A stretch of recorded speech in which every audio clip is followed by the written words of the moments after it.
Ang batang ito na nagngangalang Taran ay isang salamangkero. Natanggap niya ang kanyang kapangyarihan sa sandaling tumuntong siya sa edad na 10. Madali niyang napakikilos ang anumang bagay sa kanyang paligid. Masaya niyang ibinalita sa kanyang ina ang bago niyang mga kakayahan. Ngunit labis na ikinadismaya ng bata, natakot ang kanyang ina. Lalo na nang ikwento niya kung paano niya ginamit ang telekinesis. At kung paano rin siya nakalilikha ng apoy at hangin. Sa matinding takot at galit, inutusan siya ng kanyang ina na itigil ang paggamit ng mahika. Nalilito ang bata at hindi niya alam kung ano ang nagawa niyang mali. Ngunit umupo ang kanyang ina upang makipag-usap ng masinsinan sa kanya. Tinanong siya kung nais ba niyang makasama siya ng matagal. At tulad ng sinumang batang lalaki, sumagot si Taran ng oo.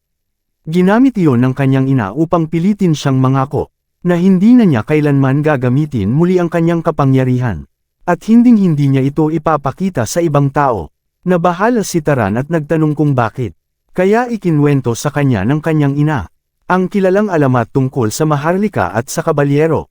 Pamilyar ang kwentong ito sa bata. Alam niya na ang mga taong may natatanging kapangyarihan ay itinuturing na mga salamangkero.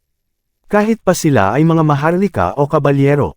Gayunman, magkaiba ang Maharlika at kabalyero.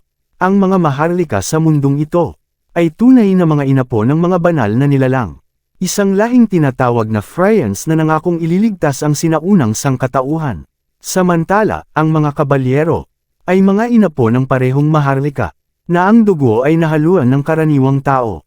Alam na ito ni Taran. At ginamit ito ng kanyang ina upang ipaliwanag na may malinaw na pagkakaiba ang Maharlika at kabalyero, kahit na magkahawig ang kanilang mga kapangyarihan. Pagkatapos ay ibinunyag niya ang tunay na dahilan kung bakit hindi niya dapat kailanman gamitin ang kanyang kakayahan. Ang kanyang ama ay isang matapang at makapangyarihang kabalyero, at minana ni Taran ang kanyang kapangyarihan. May ilang masasamang Maharlika sa labas ng bayan, na itinuturing ang mga kabalyero bilang mga alipin, at tinitingnan sila bilang mga kasangkapan lamang. Kaya naman natatakot ang ina ni Taran para sa kanyang kaligtasan. At hinihikayat siyang itago ang kanyang mga kakayahan magpakailanman upang hindi niya maranasan ang parehong kapalaran. Iyon ang kanilang pangako. Lumipas ang 8 taon mula sa pag-uusap na iyon. At isa na siyang binatang lalaki ngayon. Patuloy na tinutupad ni Taran ang kanyang pangako. Wala siyang anumang hanggaring ipakita ang kanyang kapangyarihan bilang salamangkero. Sa katunayan, wala rin siyang ambisyong lisanin ang kanyang tahanan. At ang kanilang mga tupa, kahit pa pumanaw na ang kanyang ina noong nakaraan. Gayunman, kahit doon ay hindi naging madali ang kanyang buhay. Isang payapang umaga, may dumating na bisitang galit na galit ang ating binata. Malakas na kumakatok sa kanyang pinto, na para bang naniningil ng upa. Binuksan ni Taran ang pinto at nadatnan ang mga taong tila mabagsik ang anyo, na nakatitig sa kanya na para bang malaki ang kanyang kasalanan. Humihikab pa, mabilis niyang sinuri ang sitwasyon. At napagtanto niyang ibinibintang sa kanya ang pagkamatay ng pinuno ng nayon na si Elder Robos. Habang binabantaan siya, sinunggaban siya ng mga taga-nayon sa kwelyo. Sumisigaw na siya ang nanakit sa pinuno ng nayon, bago siya itinapon sa labas, upang lumunin ng mga halimaw. Isang mapang-akit na haka-haka iyon.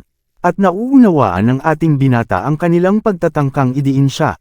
Pagkatapos ng lahat, ang pinakamatandang lalaki sa buong nayon ay namatay sa isang kaawa-awang paraan. Samantalang ang mga kabataang lalaki ay wala man lamang lakas ng loob na harapin ang halimaw. Itinuro ni Taran ang katotohanan, na ang mga hanggal na ito ay ibinubuntan lamang sa kanya ang sisi para sa sarili nilang kaduwagan. Isang lalaking galit na galit ang sumubok siyang suntukin, ngunit marahang nakaiwas ang ating binata. Agad siyang gumanti, at malakas na inuntog ang ilong ng kalaban. Sa kanyang pagninilay, ang mahika ang pinakamaginhawang kasangkapan sa mundo. Lahat ng kanyang ninanais ay may katumbas lamang na mana. Hindi na niya kailangang magsindi ng apoy upang mapakilos ang mundo. Sa isang pabulong na utos na bumagsak, napabagsak niya ang isa pang lalaki. Pagkatapos ay umiwas siya sa atake ng ikatlo.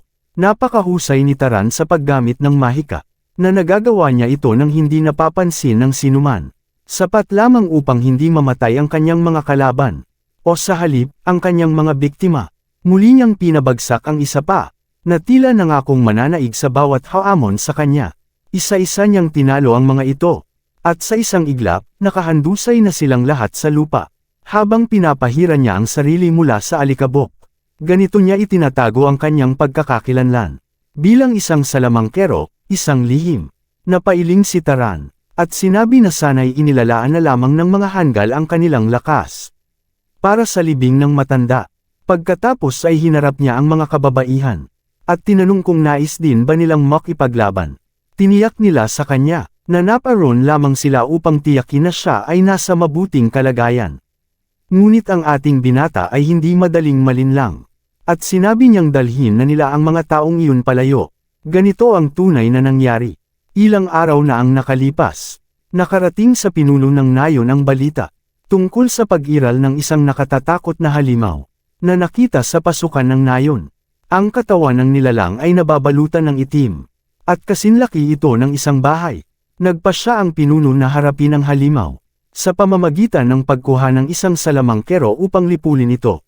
Hanggang sa panahong iyon, pinagbawalan ng matatanda at mga bata na pumasok sa kagubatan. Para sa isang karaniwang tao, ang makatagpo ng halimaw ay tiyak na kamatayan. Sapagkat ang mga salamangkero lamang ang may sapat na lakas upang pumatay sa kanila. Nagpa siya si Elder Robus na dalawin ang batang nakatira sa burol. Ang pastol na si Taran. Payak at paulit-ulit ang buhay ng bata. Na araw-araw ay iisa lamang ang ginagawa. Hanggang sa dumating ang matanda upang gambalain siya. Wala si Taran na anumang pagnanais na sundin ang kanyang utos. Sapagkat di nagtagal matapos pumanaw ang kanyang ina. Sinubukan ng matanda na kunin ang kanilang mga tupa. Inakala ni Taran na iyon na naman ang pakay nito. Kaya pinaalis niya ito, ngunit higit na mahalaga ang sadya ng matanda. Napunta siya roon upang ipaalam ang paglitaw. Nang mahiwagang halimaw, kumpirmado na ang pagkakakita rito. Ngunit kapansin-pansin na hindi natakot si Taran. Kahit siya ang isa sa mga pinakananganganib. Tiniyak ni Elder Robus na paparating na ang salamangkero. Sa halip na magpasalamat. Pinaalis lamang siya ni Taran. Sapagkat alam niyang mas pinahahalagahan ng matanda. Ang kanyang mga tupa kaysa sa buhay ng pastol. Sa mundong ito, ang mga halimaw ay tinutukoy bilang mga nilalang na nagtataglay ng mahika. Sila ang katapat ng mga salamangkero ng sangkatauhan. Ngunit sabik si Taran na makakita ng salamangkero sa unang pagkakataon. At nais niyang malaman kung gaano sila kalakas. Biglang umalinggaso ang amoy ng dugo. At sinundan niya ang pinagmulan nito sa kagubatan. Malagim ang kanyang natuklasan. Ang matanda ay pinaslang ng walang awa. Nanatiling kalmado si Taran. Napagtanto niyang hindi magagawa ng karaniwang hayop.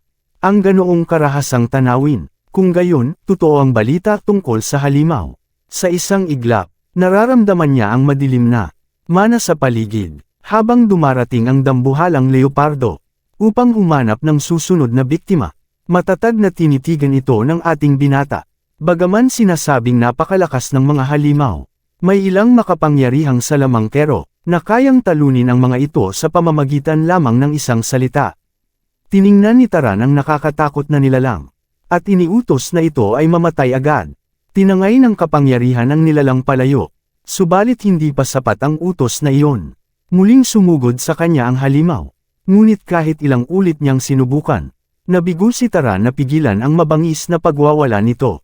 Winuwasak ng dambuhalang leopardo ang lahat ng madaanan nito. Nagpa siya si Taran na baguhin ang kanyang paraan. Pumili siya ng isang maliit na bato, kasama ang kanyang maaasahang latigo. At ginamit ang kanyang kasanayan bilang isang pastol. Una, pinalakas niya ang munting bato. Pagkatapos ay pinabilis niya ito. Pagkaraan ay pinaikot niya ito at binigyan ng hugis. At bago niya ito pakawalan, iniutos niyang magkaroon ito ng kakayahang tumagos sa target. Pinakawala ng bato sa napakalakas na puwersa. Umiikot habang papunta sa target sa bilis na tila sinag ng liwanag. Tinamaan nito ang mukha ng leopardo. Ngunit hindi pa rin yun sapat upang mapatay ito. Gumanti ang halimaw, at sumugod ng buong lakas upang tapusin siya, na halos wala ng puwang upang makatakas. Ngunit pinaghandaan na ito ng ating binata. Tinawag niya pabalik mula sa himpapawid ang parehong bato. At sa pagkakataong ito ay itinapat sa ulo ng nilalang. Malakas nitong binasag ang bungo ng halimaw. Napatunayang sapat ang pag-ataking iyon. Upang tuluyang mapabagsak ang dambuhalang nilalang. Kauna-unahang pagkakataon iyon para kay Taran. At napaisip siya kung dapat ba niyang itapon na lamang ang bangkay nito sa ilog. Walang gaanong pakialam si Taran sa nangyari. At hindi rin siya nababahala sa magiging reaksyon ng mga taga-nayon. Iiwan na lamang niya roon ang bangkay ng halimaw. At hahayaan silang-sila ang maglinis nito. Pagbalik sa kanyang tahanan, naisip ng ating binata ang marupok na kalagayan ng nayon. Malaki ang posibilidad na lalo pa siyang pakitunguhan ng masama ng mga tao. Lalo na pagdating sa kanyang mga pakikipagpalitan. Ngunit ayos lamang iyon sa kanya. Basta't kaya niyang ipaglaban ang sarili para sa makatarungang pakikitungo. Habang iniisip niya ang mga bagay na iyon, muli na namang malakas na kumatok ang pinto. At napaisip siya kung tuluyan na bang nawalan ng katinuan ang mga taong iyon. Sa pagkakataong ito, marahas niyang binuksan ang pinto. Lantad ang kanyang galit, ngunit sa kanyang pagkagulat, iisang lalaki lamang ang naroon. Nakasuot ng uniforme, humingi ng paumanhin ang lalaki sa abala. Isa lamang daw siyang manlalakbay na nangangailangan ng tulong. Dahil sa hindi inaasahang pangyayaring iyon, kumalma si Taran. At humingi rin ng paumanhin sa kanyang pag-aasal.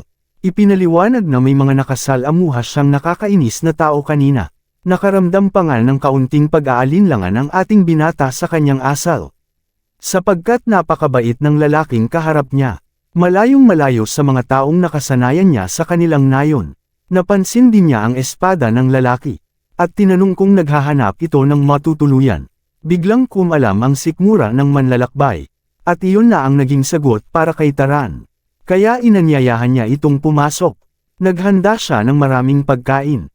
At inihain ito sa panauhin, na agad namang kumain ng buong gana.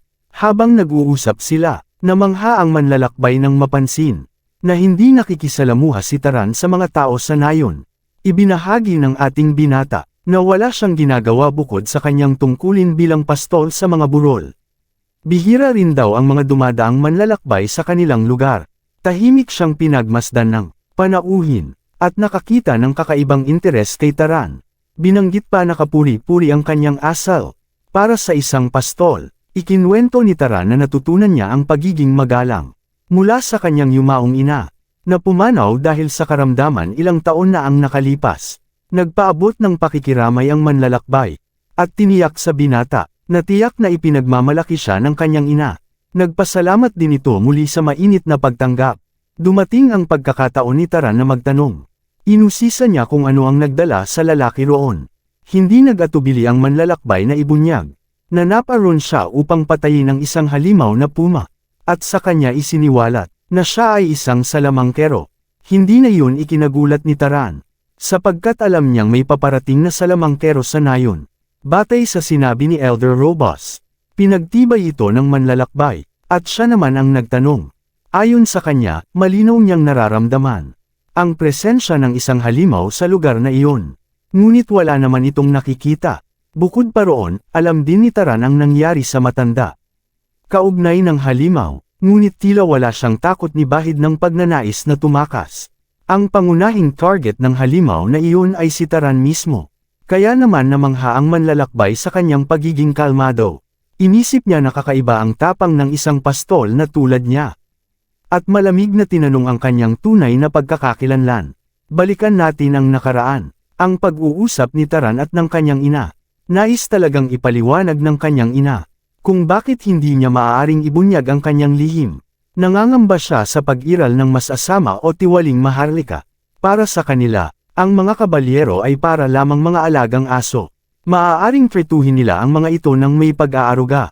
Maaaring ituring pang ang parang pamilya. Ngunit kung kinakailangan, isinasakripisyo nila ang mga kabalyero na parang mga hayop. Isang nakakatakot na buhay iyon, na ayaw maranasan ng ina ng bata para sa kanya. Muli niyang ipinag-utos, na itago niya ang kanyang kapangyarihan, sapagkat kung malaman ito ng ibang salamangkero, maaari rin siyang gawing alipin. At iyon ang suliraning kinakaharap ngayon.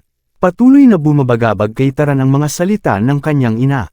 At dahil tila natuklasan ng lalaking ito ang kanyang lihim, iniisip na niyang patayin ito.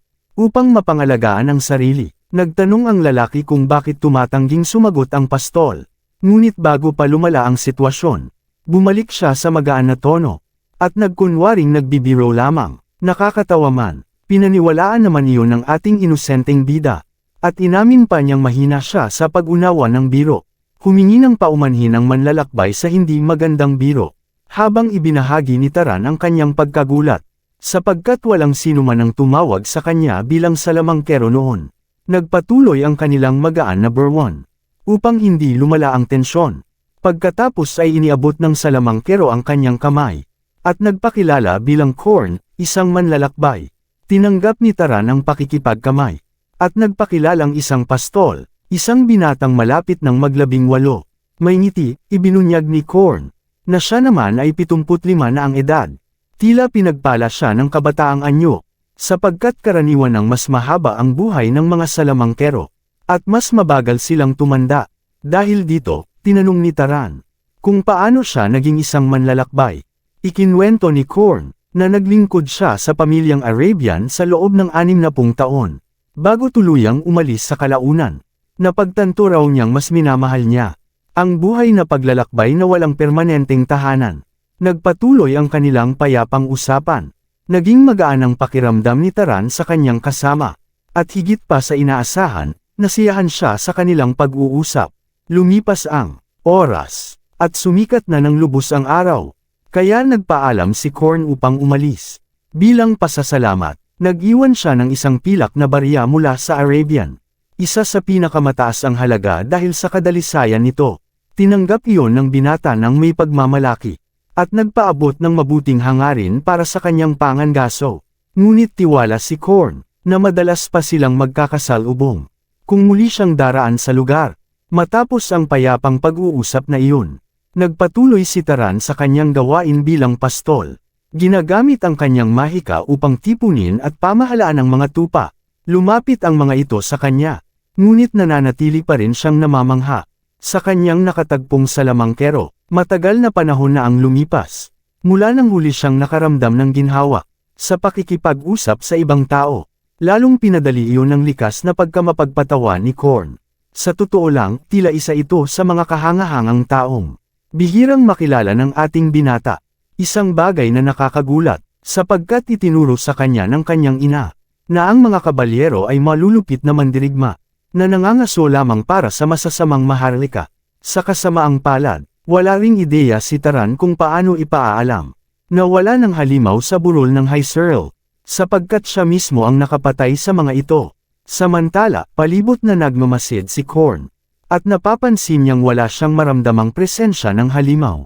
Sa kabila ng malinaw na bakas ng labanan, napaisip siya, kung napatay na ba ang nilalang.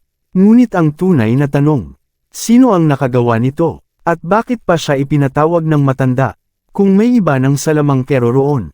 Sa huli, natutuwa na lamang siya, na napatay na ang halimaw. Iyon naman ang pangunahing layunin. Bigla, tumindi ang kanyang pandama, at mabilis siyang lumingon. Isang nilalang na wasak ang laman ang kanyang nakita. Ito ay isang wraith, ang multo ng isang halimaw. Ang mismong nilalang na napatay na ni Taran. Nagulat at kinilabutan ang kabalyerong salamangkero. Habang sinusubukan siyang sugurin ng anino gamit ang kuko nito, mabilis na umiwas si Korn sa malakas na pagyapak nito. Naunawaan niya, na ang mga halimaw ay nagiging wraith, kapag hindi na ipapawi ang kanilang mana matapos mapatay. Ngunit dapat alam ito ng sinumang salamangkero, na may kaalaman sa pangangaso. Habang lumilipad paitaas, naisip ng salamangkero, na ang pumatay sa halimaw na puma, ay tiyak na isang salamangkero. Ngunit marahil ay walang sapat na karanasan. Ang nakalilito, ang kahit baguhang kabalyero ay dapat alam ang ganitong kaalaman. At kung hindi man, hindi sana ito magiging sapat na malakas, upang mapatay ang napakalaking halimaw. Napaisip siya, kung may ibang layunin ang salamangkero. Sa isang iglap, nagpakawala siya ng mahiwagang palaso ng kulog. Sumugod iyon sa napakabilis na bilis, patungo sa wraith, ngunit tuluyang napawalang bisa. Hindi ito inaasahan ni Korn. Ang tanging paliwanag, mas higit ang mana ng halimaw kaysa sa kanya. Biglang naglaho ang wraith sa hangin. At napaisip siya, kung sinusubukan nitong salungatin ang kanyang mahika, mula sa sariling anino ng salamangkero. Sumiklab ang sumpang nilalang mula sa likuran. At malakas siyang tinamaan. Bahagyang nakaligtas si Korn, ngunit nasugatan ang kanyang braso. Napagtanto niya, na ang ganitong uri ng nilalang ay higit na mas malakas kaysa karaniwang kabalyero. Umatras siya upang lumikha ng distansya, habang iniisip kung paanong may ganitong kalakas na halimaw na wraith. Sa lugar na ito, sa kasalukuyan, tila wala na siyang natitirang paraan. Inakala niyang katapusan na niya, kaya inihanda niya ang huling pagtatangka, upang hindi mamatay ng walang laban. Nagplano ang kabalyero ng isang lubos na pag-atake. Upang mapatay silang dalawa, ipinon niya ang lahat ng kanyang mana sa isang kamay, na may layuning saksakin ang nilalang. Sa sandaling ito ay sumugod sa kanya. Sinimulan ng wraith ang pag-atake, at naghanda ang salamangkero ng kanyang suntok. Sumugod patungo sa tila tiyak na kamatayan. Mistulang malagim na ang wakas, sa rurok ng labanang iyon, hanggang sa isang bughaw na liwanag, ang sumiklab mula sa kagubatan, at tumama sa nilalang ng tuwid. Tuluyang nilipol ito, napatigil sa pagkabigla ang salamangkero, habang bumagsak ang wraith sa isang tama lamang. Tinanong ni Taran kung siya ay ayos lamang, na hindi sinasadyang ibunyag ang sarili. Sa halip na magalit, pabirong sinabi ni Korn, nakakaiba ang kanyang pagkamapagpatawa. Sa pagpapanggap bilang isang pastol, kapwa sila salamangkero, ngunit naguluhan ang nakatatandang kabalyero. Kung bakit hindi agad ibinahagi ng binata ang katotohanan. Nang makita niyang hindi makasagot si Taran, binago niya ang tanong, at inusisa kung bakit pa siya tinulungan. Gayong madali naman siyang makalalayo. Naalala ni Taran ang kanilang pag-uusap, noong nasa kanyang tahanan pa ang panauhin. Noon pa man, nais na niyang malaman, kung bakit piniling patayin ng salamangkero ang halimaw.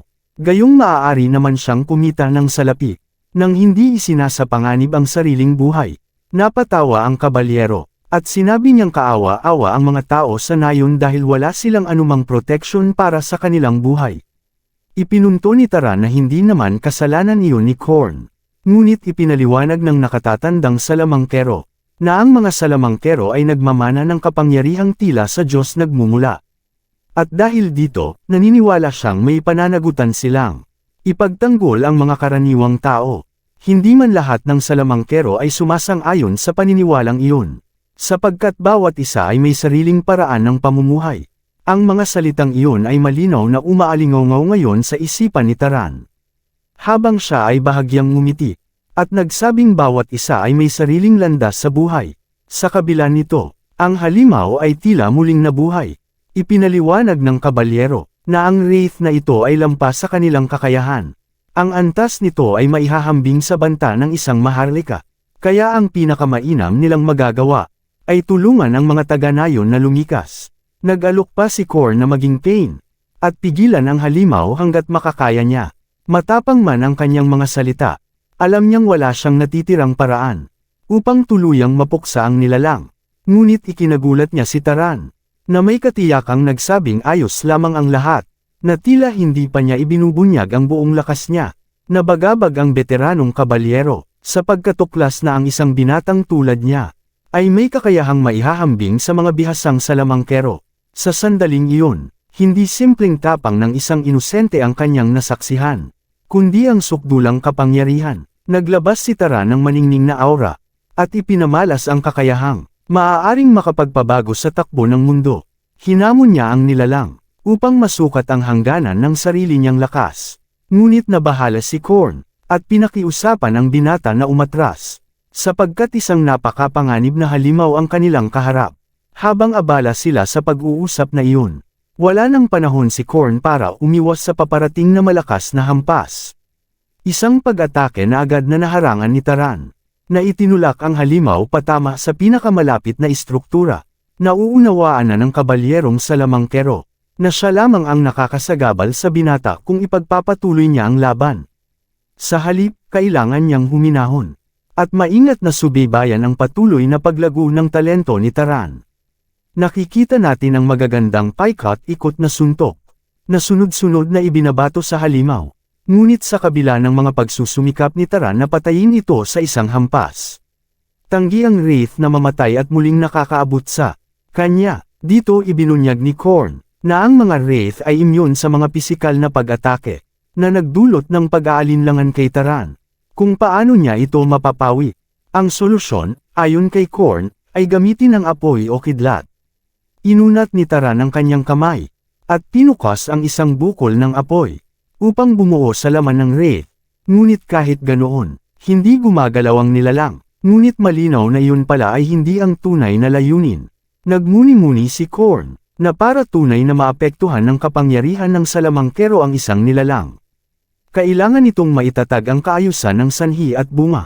Isa itong napakasimpleng kaalaman, ngunit hindi pa alam ito ng binata. Unti-unti, napagtanto ni Korn, na si Taran pala ang parehong bata, na pumatay sa orihinal na halimaw, at nagpakalakas loob na iwan itong nag-iisa hanggang naging wraith. Sa madaling sabi, ang batang ito ay hindi pa kailanman nakapag-absorb ng mana sa kanyang buhay. Inutusan siya ng veteranong kabalyero, na bumuo ng apoy at saka ito itira ng tuwid sa halimaw. Gamit ang pamamaraang ito, naglabas si Taran ng paikat-ikot na apoy sa kanyang kamay, habang iniintindi ni Korn na para sa anumang salamangkero, ang pagkontrol sa daloy ng apoy ay nangangailangan ng dagdag na pagsasanay. Namangha siya nang makita na ang batang ito ay naipapagalaw ito sa kanyang mga daliri. At nagbabago ng anyo gamit ang purong talento lamang. Ipinadaus-dos ni Taran ang sibat na apoy sa wraith. Pinapaso ito habang buhay at winuwasak ang laman nito. Dito pinayuhan siya ng veteranong kabalyero, na panatilihin ang kanyang focus. Dahil kailangan ni Taran na siguraduhin hindi mawawala ang apoy. Mahalaga na masunog ang bawat bahagi ng wraith. Ngunit para sa pastol, wala siyang nahihirapan sa gawaing iyon. At tuluyang winasak ang katawan ng nilalang. Sa wakas, natapos ang laban. At sa kabila ng pakikipaglaban sa isang napakalakas na wraith, isang nilalang na nangangailangan pa ng maharlika para patayin. Isang simpleng pastol na walang pagsasanay ang nagawa itong talunin. Napaisip si Taran kung tapos na ang laban, habang pinayuhan siya ng nakatatandang salamangkero, na ay absorb ang mana upang maiwasan ang muling paglitaw ng wraith sa hinaharap. Madali lang ang proseso, kailangan lang ng salamangkero na isipin ang pag-absorb ng enerhiya. Sa ganitong focus, sinimulang sumipsip ni Taran ang berdeng mana, na nagmumula sa mga nasunog na labi ng wraith patungo sa kanyang palad. Ito ang unang pagkakataon na nakapag-absorb si Taran ng ganitong uri ng mana. Kaya ang kanyang katawan ay paon ng bagong enerhiya. Dapat itong maging isang masayang reaksyon. At sa kanilang parehong pagkagulat, ito rin ang kanyang unang karanasan sa pag-absorb ng mana. Totoo na ang mana ay lumalago kasabay ng edad, at tumitibay sa pagdaan ng panahon. Ngunit ang pinakamabisang paraan para palagwin ito, ay sa pamamagitan ng pagpatay sa mga halimaw at pag-absorb ng kanilang mana. Gayunpaman, ang batang ito ay nakapag-absorb ng mana sa unang pagkakataon sa kanyang buhay. At nagawang magpakitang gilas sa antas ng maharlika, parang naglalaro sa Minecraft Creative Mode. Humingi ng paumanhin si Korn kay Taran. Akala niya ay nagmula ito sa isang maharlikang pamilya. Ngunit ang simpleng pastol, ay pinayuhan siya na unahin muna ang pagpapagaling ng sugat. Nagbalik sila sa bahay upang ayusin ito. Talagang inisip ni Korn na si Taran ay isang maharlika. Kaya naramdaman niyang nagkulang siya sa pagbibigay ng respeto. Ngunit mariing ipinaliwanag ng binata, na wala siyang ganoong pinagmulan. Hindi niya alam ang pagkakakilanlan ng kanyang ama, at hiniling na tigilan na ng lalaki ang pagbibigay ng labis na papuri sa kanya. Talagang nagtataka si Korn, kung bakit isang salamangkero na tila makapangyarihan na parang Diyos, ay nakaupo lang sa ibabaw ng burol, na wala namang ginagawa. Dito niya nalaman ang tungkol sa pangakong ginawa ni Taran sa kanyang ina. Hanggang sa pumanaw ang ina niya, ipinabatid nito sa kanya ang tungkol sa mga maharlika, at kung paano nila pinagsamantalahan ang mga salamangkero at itinatapon lamang sila.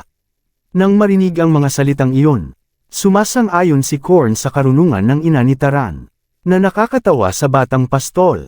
Dahil tila labis lang itong pagiging ma-overprotective na magulang, pinanggako niya sa bata na naiintindihan niya ang alalahanin ng kanyang ina. Tama naman, ang mga salamangkero ay makapangyarihang nilalang na may kakayahang makipaglaban. Kahit 20 taon na ang nakalipas, nagkaroon ng isang malaking digmaan sa pagitan ng mga maharlikang pamilya. Ang pamilyang Arab ayon, na kanyang pinagsilbihan, at ang dakilang pamilya ng Zahar ay nagkasagupa, na nagdulot ng maraming pagkamatay. Napatay ang 900 kabalyero ng Arab ayon, mula sa isang hukbong 3,000 katao. At sa kasamaang palad, nawala rin ang lahat ng kanyang mga kaibigan sa digmaan. Si Denver ay nagnanais magbukas ng laundry shop.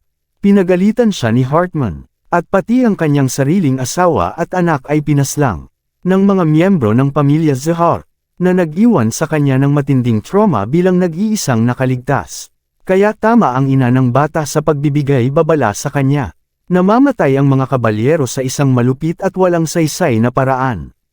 Ngunit may isang bagay na mali siya, at iyon ay ang kakayahan ni Taran.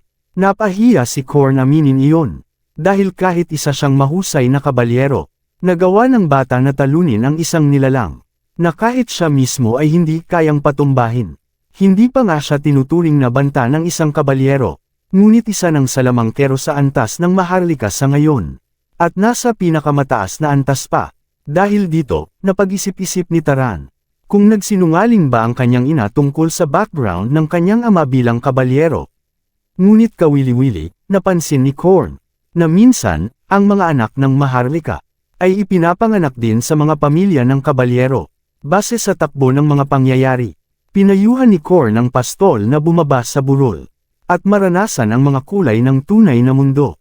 Ito ay dahil kailangan ng sangkatauhan ng mas maraming kabalyero at Maharlika. Upang harapin ang mundo, isang mundong hindi nila sariling pagmamayari. Ang parehong lahi na itinaboy ng mga Diyos sa gilid, ay muling nagbabalak ng kanilang paghihiganti. At mas malala pa rito, ang tunggalian sa loob ng mga Maharlika, ay unti-unting winawasak sila mula sa loob. Sa kasalukuyang panahon, ang mga tulad ni Taran ay labis na kinakailangan. Mga taong maaaring magsilbing halimbawa ng dakilang Maharlika. Napansin ng veteranong kabalyero na kahit si Taran ay hindi nasisiyahan sa kanyang nakabiboring buhay bilang pastol, na nagdulot sa kanya ng malalim na pagmumuni-muni. Ngunit ang bata ay hindi pa alam kung ano ang kanyang gagawin. Pagkatapos niyang bumaba sa bundok, ipinakita ni Korn ang iba't ibang posibilidad. Kayaman, katanyagan, kapangyarihan, o pamilya at kaibigan. Lahat ng mga layuning iyon ay mahirap maabot. Dito, tinulungan niya si Taran na ma-visualize ang kanyang bagong pakikipagsapalaran. Pwedeng manghuli siya ng mga halimaw, o maging isang manlalakbay sa mga lugar na hindi pa natutuklasan. Mas maganda pa, maaari rin siyang mampon ng isang Maharlikang pamilya. At sundan ang landas ng politika. Pagkatapos ng mga salita ni Korn, aminado si Taran na ang mga landas na iyon ay mas angkop sa kanya kaysa sa nakabiboring buhay ng pag-aalaga ng tupa. Ito rin ang unang pagkakataon na naramdaman niya ang tunay na pagkamausisa. Kung ano ang naghihintay sa kabilang bahagi ng mundo. Nag-aalala ang veteranong kabalyero, na baka mabaigo ang bata sa mga inaasahan. Ngunit ipinangako niyang susuportahan siya sa anumang landas. Bigla, tinanong niya ang tungkol sa kakayahan ng kanyang lahi. Ngunit hindi alam ni Taran kung ano iyon. Naalala ni Korn na hindi pa siya sinanay. Kaya ipinaliwanag niya ang konsepto ng kakayahan ng lahi. Isang katangian na namamana ng bawat Maharlika mula sa France, ang kanilang mga ninuno. Ang kakayahang ito ang nagtatakda ng pagkakaiba ng Maharlika at kabalyero. Sinubukan ni Korn na tuklasin ito, sa pamamagitan ng pagtatanong kung may spell na nadama ni Taran na napakadali lang gamitin. Isang spell na hindi kailangan ng anumang pagsisikap. Sa una, inisip ni Taran na iyon ay ang kanyang pinahusay na pisikal na lakas. Ngunit hindi iyon totoo, dahil pinatatag ng mana ang pisikal na kakayahan ng lahat. Ipinahayag ng bata na may mabuting pang-amoy siya at kayang magtapon ng bagay. Iniisip ni Korn na mga makatutuhanang hula iyon. Dahil sa pamilyang Arab ayon ay karaniwan ang kakayahang magtapon ng sandata. Ngunit interesado siyang malaman ang totoong sagot. Matapos ang ilang hula, tinanong ng bata kung bakit mukhang nalulumbay ang lalaki ngayon. Sa wakas, nahulaan ni Korn ang tunay na pamilya, kung saan kaugnay ang lahi ni Taran. Sa kasamaang palad, ang kakayahan ng bata ay konektado sa dakilang pamilya ng Jar. Isang pamilya ng mga manghuhuli, at siyang parehong responsable sa pag-agaw ng lahat ng pag-aari ni Korn. Ang bata ay mula sa parehong dugo ng mga kaaway ni Korn. Kaya hindi niya alam kung paano tutugon, kung dapat ba siyang humingi ng paumanhin, para sa mga gawa ng mga estranghero, na hindi niya pa alam. Habang pinagmamasdan ang kinakabahang ekspresyon ng bata, napaisip si Korn sa sitwasyon. Tiniyak ni Korn sa bata na wala namang mali, pagkat siya naman ang hindi naging sanhi ng digmaan sa simula pa lang. Ang madugong labanan ay resulta lamang ng mga desisyon ng mga matatanda. At kung susukwan ng tao ang apoy sa apoy, hindi matatapos ang pakikidigma. Nagtanong si Taran kung may pinagsisisihan ba ang kabalyero sa pagtulong sa kanya na bumaba sa burol. Binigyang diin ni Korn na kung hahanapin ng bata ang landas ng kapangyarihang pampulitika, maaari siyang mapunta sa pamilyang Zahar dahil sa kanyang kahangahangang kakayahan. Ngunit pinagkakatiwalaan niya ang karakter ng bata. Alam niyang malinaw ang kabutihan sa loob niya. Ibinunyag ni Taran ang kanyang pagkakakilanlan.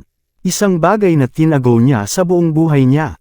Kay Korn, kaya kahit sumali siya sa pamilyang Zahar, maaaring siya rin ang magiging dahilan kung bakit hindi na mauulit ang ganitong uri ng digmaan. Hindi nais ng veteranong kabalyero na malungkot o malunod ang bata sa ganitong mga kaisipan. Pagkat hindi pa niya desidido kung aling pamilya ang pipiliin, natapos ni Taran ang kanyang pagmumuni-muni, at ipinahayag ang kanyang kagustuhang bumaba sa bundok. Ngunit ayaw niyang umalis kaagad. Maghihintay muna sila hanggang sa tuluyang gumaling ang sugat ng lalaki.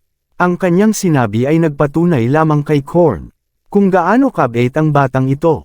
Ilang sandali pagkatapos, tinuruan siya ng veteranong kabalyero tungkol sa kahalagahan ng mana, isang substansya na itinuturing na pundasyon ng kapangyarihang walang hanggan. Bahagyang pagmamalabas ang titulo, ngunit ang mahika ay nangangailangan ng angkop na mana para maisakatuparan ang layunin nito. Naintriga si Taran at humiling ng detalye, at natutunan niya ang tatlong pangunahing salik na tumutukoy sa kahirapan ng mahika: lahi, bloodline, pagkakaugnay, affinity, sanhi at bunga, causality. Ang lahi ay natutukoy mula sa likas na talento mula pagkasilang, lalo na para sa mga maharlika na hindi kabalyero. Halimbawa, napakahirap para sa karaniwang salamangkero na pagalingin ang sugat ng iba gamit ang mahika. Ngunit ang isang tao na may revista blood mula sa timog ay kayang gawin ito ng madali kahit walang pagsasanay. Iyon ang kapangyarihan ng lahi. Isang likas na teknika naman ang tinutukoy para sa affinity. Ito ay parang pagiging pamilyar sa mahika. Sa madaling salita, mas madali para sa ilang salamangkero ang ilang gawain kaysa sa iba. Katulad ng kung paano nagawa ni Taran na lumikha ng fireball ng madali. Dahil gusto niyang magtapon ng bato. Ang karaniwang apoy ay hindi magkakaroon ng ganitong bilis o nakapipinsalang epekto. Ang huli sa tatlong salik ay ang causality mismo. Isang konsepto na mahirap pa rin para sa mga veteranong kabalyero. Tinanong ni Korn ang bata, ano ang mangyayari kung papatayin mo ang isang tao gamit ang mana? Hula ni Taran, baka may liwanag na sisikat. Ngunit iyon ay isang phenomena lamang. Dulot ng kakulangan ng tamang sanhi at bunga. Ipinaliwanag ni Korn na kapag walang stimulus o sanhi para sa isang resulta, o kapag napakahirap maabot ang layunin, ito ang konsepto ng causality na dapat isaalang-alang. Naunawaan ni Taran ang ideya, at sinabi na kailangan niyang magbigay ng malinaw na sanhi ng kamatayan. Halimbawa, ang paglikha at paghagis ng apoy ay mas direktang sanhi kaysa sa simpleng pagsindi lamang sa isang tao. Parang mas intensyonal na aksyon ito. Namangha ang veteranong kabalyero sa kakaibang pangunawa ng bata.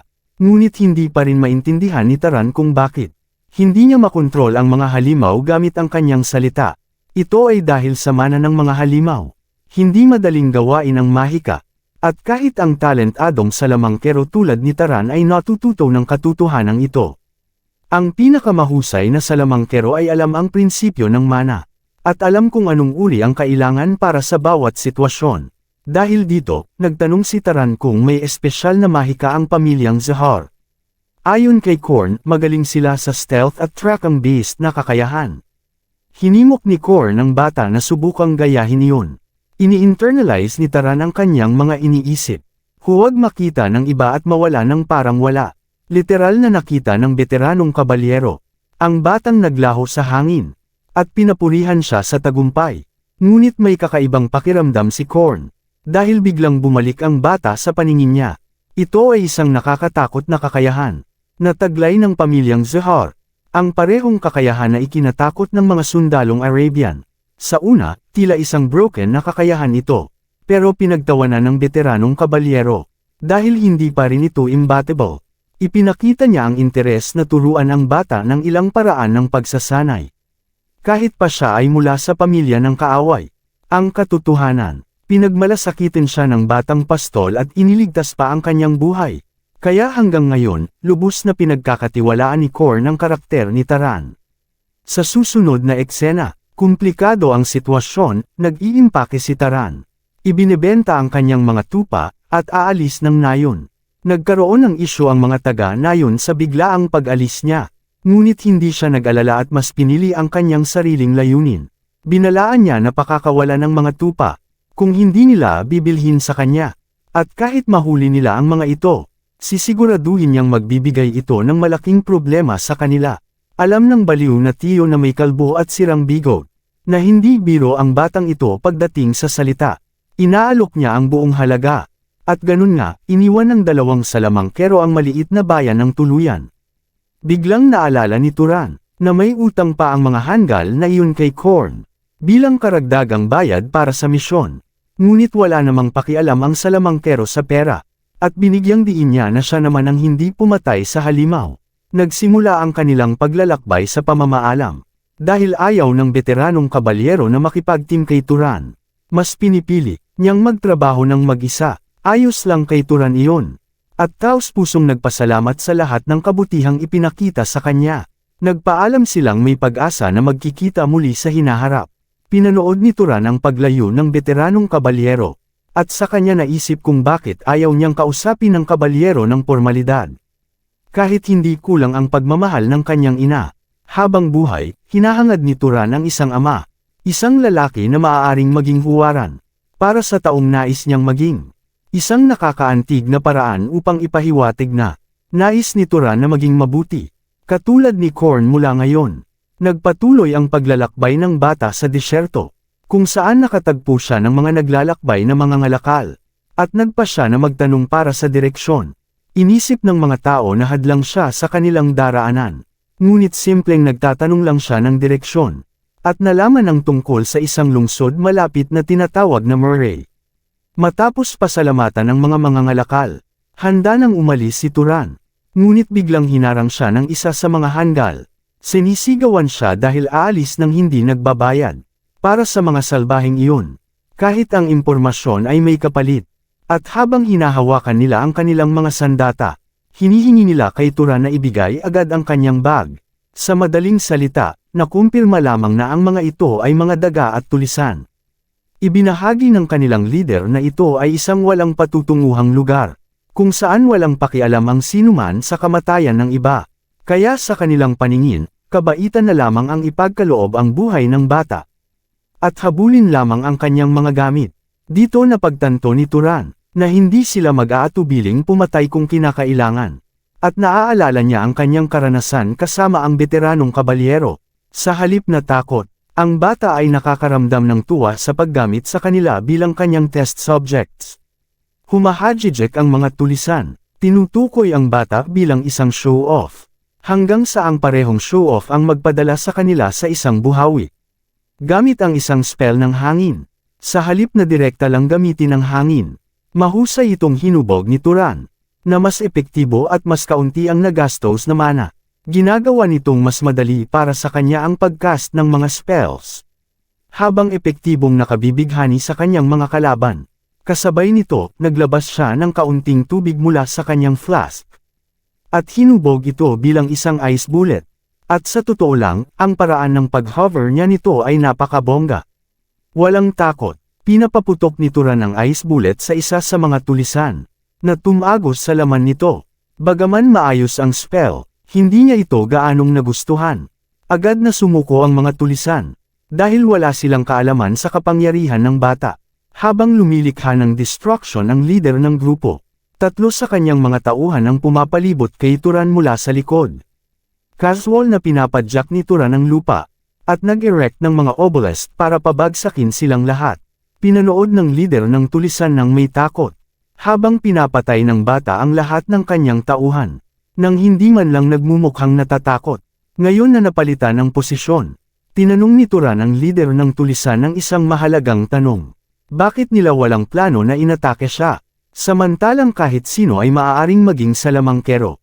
Ang dahilan, ibinaban ng bata ang kanyang ulo. Sobrang mabait para sa isang grupo ng bastos. na nagpapakita na parang siya ay isang karaniwang tao. Muling natutunan ni Turan ang isang bagong leksyon. At nang isipin ng leader na siya ay mapapatawad, biglang nataman siya ng ice bullet. Sa isang flashback, nalaman natin na pinayuhan ni Korn si Turan na huwag magpakita ng awas sa mga tulisan o masasamang tao. Kailangan silang patayin sa lugar, dahil ang pagpapatawad sa ganoong uri ng buhay ay maaaring magbanta sa buhay ng 10 iba pa. Handa na ang 17 taong gulang na Turan na umalis. At pinili niyang gamitin ang parehong daan na dinaanan ng mga tulisan para sa kanyang paglalakbay. Isang kaisipan ang bumabagabag sa kanya, na unti-unting nilamon ang kanyang loob, na siya mismo ay pumatay ng mga tao. Bagaman may kasamang guilt, hindi niya sila mapatawad. Dahil totoo ang babala ng veteranong kabalyero. Ang sinumang taong sinasamantala ang iba ng walang pag-aatubili sa puso, kailangang alagaan o parusahan. Unti-unting nawala ang mga bakas, hanggang sa maabot niya ang kanyang huling destinasyon. Napahinto ang puso ng bata sa tanawin habang siya'y naglakad patungo sa bagong mundo. Tumangala siya at pinanood ang maliit na syudad ng Murray, na may damdaming pagkamangha, unang beses niyang makalibot. Sa gitna ng ganitong dami ng tao, iba rin ang mga gusali kumpara sa kanyang maliit na baryo. At ang pakiramdam ay napakalaki para sa isang village shepherd. Lumapit siya sa isa sa mga nagtitinda ng prutas. Ngunit nilinaw na hindi siya customer. Batay sa payo ni Korn na magtanong tungkol sa isang inn. Nais niyang humingi ng direksyon. Ngunit ang tindero ay sobrang bastos. Dahil sa pag-aaksaya ng oras, na ikinabahala ni Turan kung dapat ba muna siyang bumili. Humiling ang bata ng isang mansanas. At pumili ng 2 dupit coins bilang bayad. Pagkatapos maibigay ang bayad, ipinakita ng tindero ang direksyon patungo sa isang inn. Isang lugar na tinatawag na Pub and Inn. Pagdating niya roon, nakilala niya si Lena. Isang magandang staff member na malugod siyang tinanggap. Humiling siya ng isang gabi ng pananatili, na nagkakahalaga ng 16 na dupat. Hindi yata iniintindi ni Turan ang presyo. Kapag tinitingnan niya ang ngiti ni Lena, pagkatapos magbayad, itinuloy niya ang pagtatanong kay Lena tungkol sa isang halimaw, na may reward sa paligid. Sa madaling salita, ang layunin niya ay mag-absorb ng mana ng higit-higpit, at kumita ng pera sa parehong paraan. Sa kanyang pagkagulat, naguluhan ang babae at sinabi, na walang libreng bagay sa mundong ito. Kailangan munang kumuha ng inumin si Turan, bago makakuha ng impormasyon mula sa kanya. Binigyang diin ni Lena ang tungkol sa City Hall, at nang ipakita ni Turan ang kanyang kalituhan, naiintindihan niya na taga-kanayunan siya. Ipinaliwanag niya na ang City Halls ay may mga opisyal na nagtatrabaho, na itinalaga ng Lord, at bukas ito magbubukas para hanapin niya ang Monster Bounty. Tinanong ni Lena kung isa ba siyang Monster Hunter, ngunit hindi pamilyar si Turan sa mga terminong iyon. Sa pangkalahatan, ang Monster Hunters ay mga ordinaryong tao, na may hanggaring maging wizard. Hindi niya alam na si Turan ay isang top-tier wizard na. Si Midden, isang tunay na Monster Hunter, ay dumating upang kumpirmahin na may mga tao talagang nagiging wizard. Sa pamamagitan ng pagpatay ng monsters, siya ay buhay pa pagkatapos ng mapanganib niyang misyon. At ayaw bumaba hanggang sa maging wizard. Sa interes sa sinabi ni Midden, humiling si Turan ng karagdagang impormasyon. Kung ang mga wizard ay pwedeng maging mas malakas sa pamamagitan ng paghunt ng monsters. Ganun din sa ordinaryong tao. Patuloy silang pumatay hanggang maging wizard. Ang 4 na kasama niya ay nagte-training din para maging wizard, na nagpaisip kay Turan kung ang kahit isa sa kanila ay naging wizard na. Sa kasalukuyan, may 3 hanggang 4 na wizard lamang, na nagtatrabaho sa ilalim ng City Lord. Tinanong ni Eden kung may armas ba si Turan. At nang makita ang maliit na tirador, humanga siya sa pagkasira nito. Si Midden ay napaka-cool, hindi niya pinagalitan si Turan. Sa halip, hinihikayat siya nitong manghuli ng rabbit o fox monsters. Kailangan nila ng isang shooter, kaya iniaalok nila kay Turan ang sumali sa kanilang team. Siyempre, para sa mga taong iyon, parang Smurf lang si Turan. Kaya tinanggihan niya ang alok at nagpahinga sa kanyang kwarto. Iniisip kung paano wala siyang interes na sumali sa ganoong team. Nakakabigla pa rin na iniwan niya ang kanyang nayon, na hindi alam kung ano ang mangyayari mula rito. Biglang narinig ng bata ang isang tunog. Nagsisimula ng isa pang flashback sequence. Palaging sinasabi ni Korn na maging alerto, kahit sa isang inn dahil mapanganib ang lungsod. Pinuno ni Turan ng kaunting mana ang kanyang kamay, at inabot ang pinto upang ito'y buksan. Dumating lang si Lena para painitin siya. Dahil masyadong malamig ang kanyang kwarto, naglaro si Lena ng medyo malabo.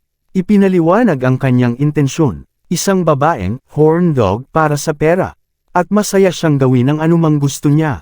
Kapag nabayaran, binigay niya sa kanya ang isang tingin na, walang sinumang lalaki sa mundo ang makakatanggi. Mula sa ganoong layo, si Turan ay na-freeze sa utak, habang si Lena ay litong-lito. Naalala ni Turan ang Sigma Male warning ni Korn, na huwag gawin ang ganitong bagay, dahil madaling samantalahin ng prostitute ang isang tao.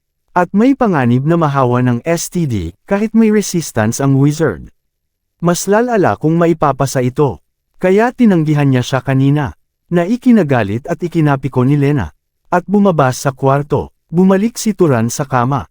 Napagtanto kung transactional ang lungsod para sa lahat ng bagay. Habang medyo naiistorbo siya kay Lena, narinig niya si Miden at ang kanyang mga kasama. Nagtatanong tungkol sa intensyon niya sa paggawa kay Turan na sumali sa team. Kahit na mukhang magaling lang ang bata bilang pain sa halimaw, si Miden ay talagang napansin ang titig ni Turan sa kanyang mga mata. At naalala ang kanyang sarili noong kabataan.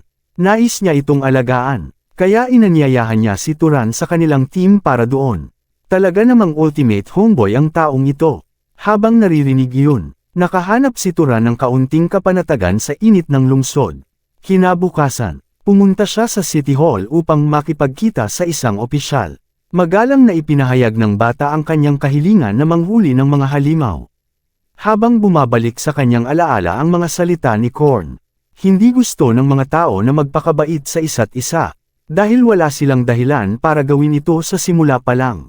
Upang magkaroon ng respeto sa kanila, sinabi niya sa bata na, ipakita lang ang kanyang lihim bilang wizard. At makakamit niya ang permanenteng respeto. Ipinagkaloob ng opisyal ang isang poster kay Turan, na naglalarawan ng detalye tungkol sa isang crow monster. Kahit ang simpleng tanong, nakakakuha siya ng bastos na sagot mula sa opisyal, na tila may stick sa kanyang puwit. Sinabi ng opisyal na kailangan ang bangkay ng halimaw para sa kumpirmasyon.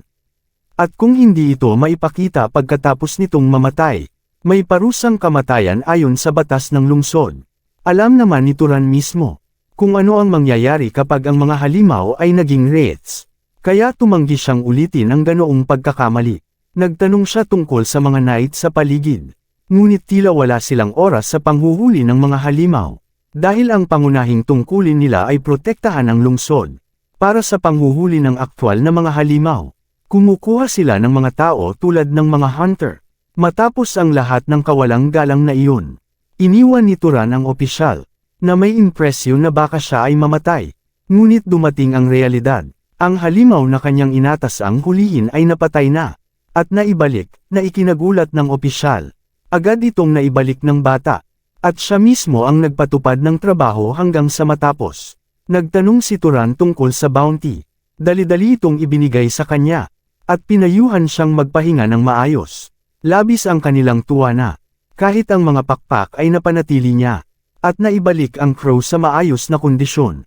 Kamangha-mangha, hindi pa rin umalis si Turan. Tila may hiling pa siyang panghuli ng mas marami pang halimaw. Sa susunod na eksena, naghanda si Lena ng isang piging, na puno ng pinakamahal na pagkain na meron sa lungsod. Hindi siya makapaniwala na nagawa ng kanyang customer na talunin ang 30 buong halimaw sa loob ng 3 araw. Alam niyang malaki ang kinita ng bata mula rito. Dahil sa kanyang pagiging gold digger, ngunit hindi iniintindi ni Turan ang pera. Mas mahalaga sa kanya ang mana, na tutulong sa kanyang maging mas malakas. Labis na tumaas ang kanyang mana, bagaman nararamdaman niya na may hangganan ito, na nagpapahirap sa kanyang maging mas malakas pa.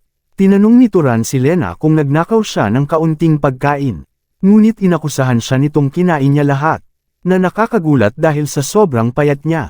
Masaya sa pagkain, tumayo si Turan upang umalis. Ngunit bigla siyang hinuli ng ilang mga punks mula sa likod. Narinig nila ang ingay na ginawa niya sa mga paghahari sa halimaw. Sa halip na pansinin ang kanilang pang-uusisa, pinalo ni Turan ang mukha ng isa gamit ang karate chop. At pinahiya ito sa harap ng kanyang mga kasama. Sinubukan ng natitirang gang na atakihin siya. Ngunit mabilis at matalino si Turan. At bumalik ang isang suntok na pinalupok ang isa pa. Sinubukan ng huling lalaki na gamitin ang mga muebles bilang kalamangan. Ngunit binawasan lang ni Turan ang kanyang lakas sa isang simpleng hampas. At pinabagsak rin ang lalaking iyon. Ang buong eksena ay problema kay Lena, na hindi makapagpatawad sa pakikipaglaban sa loob ng inn. At napilitan silang lahat humingi ng paumanhin kay Turan. Sa huli, tiniyak ni Midon na hindi na mauulit ito. Naging desperado ang mga kalalakihan dahil sa kakulangan sa pera. Kaya nagmukhang mayabang ang kanilang mga tauhan. Pinilit niyang humingi ulit sila ng paumanhin. Habang natutunan ni Turan ang mga suliraning pinansyal ni Midon. Sa loob ng 3 araw, hindi raw nila kayang tustusan ang kanilang sarili. Sa halip na pabayaan ang mga ito, nag-alok ang mabait na bata ng kaunting pera. Bilang kabayaran sa kabutihang ipinakita sa kanya ni Midon, sa pamamagitan ng pag-anyaya kay Turan sa kanyang team. Siyempre, bilang kapalit ng kabayarang ito, gusto ni Turan ng impormasyon. At masaya namang pumayag si Midon. Kinabukasan, dumating ang talentadong wizard para sa kanyang huling panghuli sa lungsod.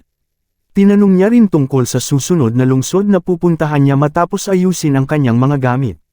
Sulit ang pag-uusap. Dahil si Midon ay tunay na old homeboy. At sa ilang paraan, mas mabait pa kaysa kay Korn. Mabilis na natapos ang pagbabalik tanaw nang maramdaman ni Turan ang isang matalim na amoy. Na umaasang mali ang kanyang hinala. Habang siya ay tumakbo patungo sa pinagmulan, natagpuan niya ang mga marka ng kuko at kalaunan. Isang lalaki mula sa grupo ni Midon.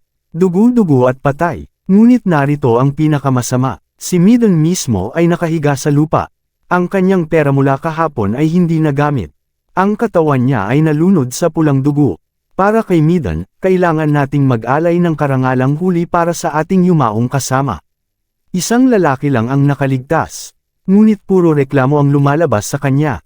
Pinag-uusapan ng isang kunhong halimaw na nilamon silang lahat. Tumingin si Turan sa madilim na kuneho. Nangunguya sa laman ng isa sa kanila. Ito ay diretsyo. Tiyak na magbibigay sa akin ng mga bangungot dahil tingnan mo ito. Parang supling ni Satanas na may droga. Tumayo si Turan upang ihanda ang sarili. At ang nilalang ay literal na tumakbo ng buong bilis. Halos tamaan siya sa takal nito. Sa kabutihang palad, nakatakas siya sa huling sandali. At inilabas ang kanyang maaasahang letigo upang kontrolin ang magic. At magpaputok ng makapangyarihang bato. Ang suntok ay pinalabas ng napakataas na bilis. Ilang bato ang tumama sa halimaw. Ngunit lahat ng atake ay naipagtanggol dahil sa bilis ng nilalang. Bilang paghihiganti, tumalon ang halimaw upang tapusin siya. Ngunit napagtanto nitong wala ang kanyang target. Huminto ang nilalang. At bago nito maproseso ang paligid, pumunta si Turan sa likuran nito. At nagstab ng malupit sa paligid ng leeg. Pagkatapos ay umatras siya bago muling naglaho. Na nagpapaalala ng stealth assassin skill ni Sung Jin-woo. Sinubukang habulin ng halimaw si Turan. Sinira ang lahat ng puno sa kagubatan. Wasak ang lahat sa galit na pag-atake. Sa huli, naubos ang dugo ng nilalang mula sa mga sugat hanggang bumagsak ito sa kamatayan. Na nagpilit kay Turan na ipakita ang sarili. Sa wakas, hinihigop niya ang lahat ng mana matapos patayin ang halimaw. At sa pagkakataong ito, mas malakas pa ang mana kaysa sa leopard monster na hinarap niya dati. Lumiko si Turan sa isa sa mga nakaligtas, at kinumpirma ang kanyang pagkakakilanlan bilang wizard. Bilang huling kilos ng kabutihan, tinanong niya ang lalaki kung may pamilya ba siya, o kung may maipapamana sa kanila ang kanyang mga gamit. Ito ay nagtulak sa isang flashback. Interesado si Midon sa isang kalapit na aklatan sa Orem, na naglalaman ng libu-libong libro. Kitang-kita kung paano lumiwanag ang mukha ng bata, nang marinig niya ang tungkol sa mga libro. Sa kasamaang palad, hindi lahat ay pinapayagang pumasok. Tanging mga wizard lamang ang pinapayagan. Naalala iyon, nag-alok ang bata ng maayos na libing para sa kanyang mga kaibigan. At nagplano siyang pumunta sa lungsod ng Orem. Ang kanyang mukha ay nagpapakita ng kalungkutan, habang hinahangad niyang matagpuan ng kanyang kaibigan ang kaligayahan. Natapos natin sa pagdating ni Turan, sa dakilang lungsod ng Orem, na nahihiya siya sa sarili. Dahil ang Murray ay walang ang kasing laki ng lungsod na ito. Hindi masyadong nagmamadali ang mga tao papasok sa lungsod. At nakikita niya ang ilang gwardya na aktibong nakabantay para sa mga kriminal na kilos. Ang dakilang lungsod ay may mas maayos na sistema kaysa sa maliit na lungsod. At ang parehong gwardya ang huminto sa kanya bago makapasok. Sinabihan siya na panasan ang kanyang mga damit. Dahil mukhang marumi at walang kaayusan. At pagkatapos gawin iyon, nasa harap na siya ng magandang library tower. Nakakatakot ang laki nito, at nagtataka siya kung may magic na nagpapalakas sa estruktura. Nasa pasukan si Turan, ngunit pinaalalahanan siya na tanging mga wizard lamang ang pinapayagang makapasok. Ipinakita niya ang kanyang pagkakakilanlan bilang wizard, ngunit naiinis ang mga gwardya sa kanyang pangit na pagpapanggap. Tinawag siyang baliw at hindi nila pinaniniwalaan siya. Ngunit nang subukan ng isa sa kanila na gamitin ang spell, naalala ni Turan ang sinabi ni Korn, na ang mga wizard ay agad nakakadetect ng mana ng ibang tao. At malalaman kung mas malakas sila o hindi. Sinubukan ng gwardya na sukatin si Turan, ngunit agad siyang napabagsak sa lupa.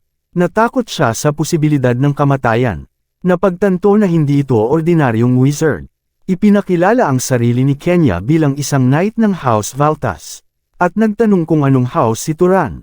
Sa kabutihang palad, hindi na niya kailangan pang banggitin ang pangalan ng house para makapasok, pero kailangan ng pahintulot mula sa master ng Valtas. Sa susunod na eksena, naliligo si Turan, naiinis sa tagal at komplikasyon ng proseso. Pinapamasahe siya ng mga dalaga habang nililinis siya. Kung hindi ay mapaparusahan ang mga ito, pinayagan niya silang gawin ang kanilang gusto.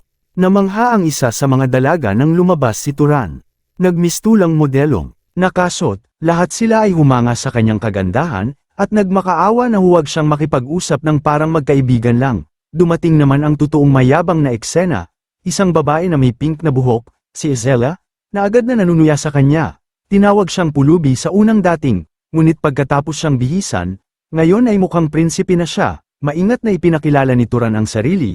Habang tinanggap ang pangalan ni Isela, gusto nitong malaman ang kanyang house, pero tumanggi siyang ibunyag ito dahil sa personal na dahilan, na lalong nagdulot ng interes sa kanya. Nagpa siya ang mayabang na noble na biruin siya, kaya nagpakawala siya ng nakakatakot na aura, na nagbanta na gagamitin niya ang kanyang mana habang nakatingin si Turan, na litong-lito.